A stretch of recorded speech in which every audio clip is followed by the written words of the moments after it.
Hello everyone and welcome to the staff meeting.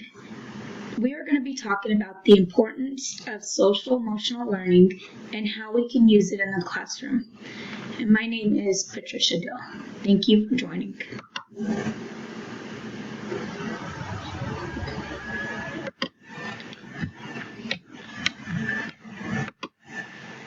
So what is SEL? SEL is social emotional learning. It is the process through which children and adults acquire and effectively apply the knowledge, attitudes, and skills necessary to understand and manage emotions, set and achieve positive goals, feel and show empathy for others, establish and maintain positive relationships, and make responsible decisions. So children need social emotional learning skills such as getting along with others, paying attention, following directions, and managing emotions. Without these skills, it is harder for a child to be able to learn and be actively engaged in the lessons. Social emotional learning is a methodology that helps students of all ages to better comprehend their emotions, to feel these emotions fully, and demonstrate empathy for others.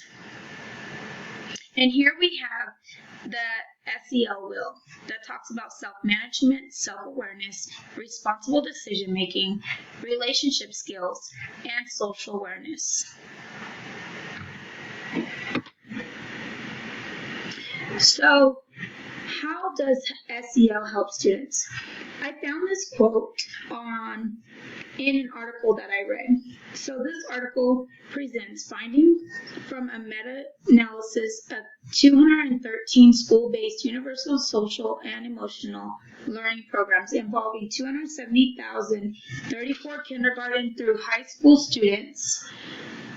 Compared to controls, SEL participants demonstrated significantly improved social and emotional skills, attitudes, behavior, and academic performance that reflected an 11 percentile point gain in achievement.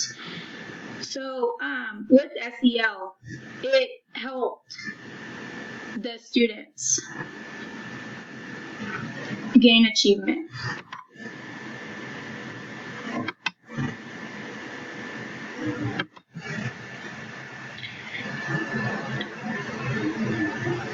So how does SEL help teachers? Social emotional skills not only improve academic outcomes and classroom behavior for students, but they can also have a positive impact on our own personal and professional success as educators. Educators and students need to feel valued and safe for this to happen. We need to be aware of the 5 core competencies for SEL.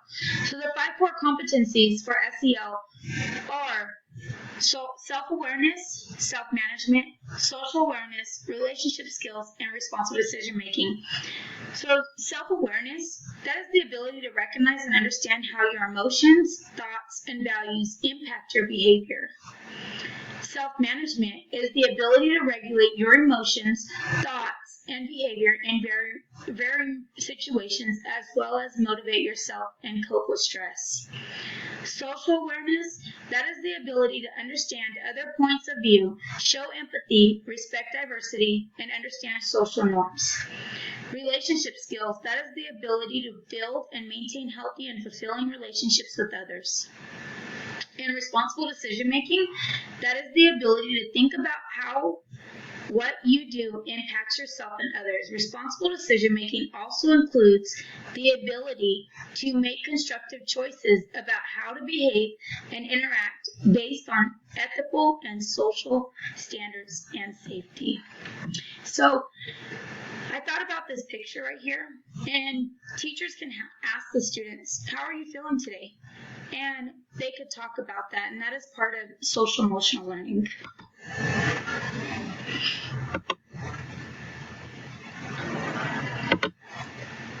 Let your students know that they shine. I thought this is really, really sweet, and it is important to tell the students that you believe in them, you trust them, and they are listened to. You are cared for, and you are an important part of our classroom. Most of all, you will shine this year. It just lets them know that they are loved and cared for. So 3 tips for teachers on what they can immediately implement on their classrooms to support their social emotional development of the students. We can start each day with a daily check-in. Ask the students as they walk in, how are they feeling that morning? And also ask them, do you want a hug, a high five, a fist bump, or simply a wave? Some students, they don't like to be touched, so they might just want to be, just give a wave to. And I thought that was a really, really neat thing as students walk in and you get to talk to them one-on-one and ask them how they're feeling that morning. And you can start that morning off with motivation, letting them know that you care about them. Another way is make space for reflecting writing. Make a space in the classroom where students can go if they are having a hard time.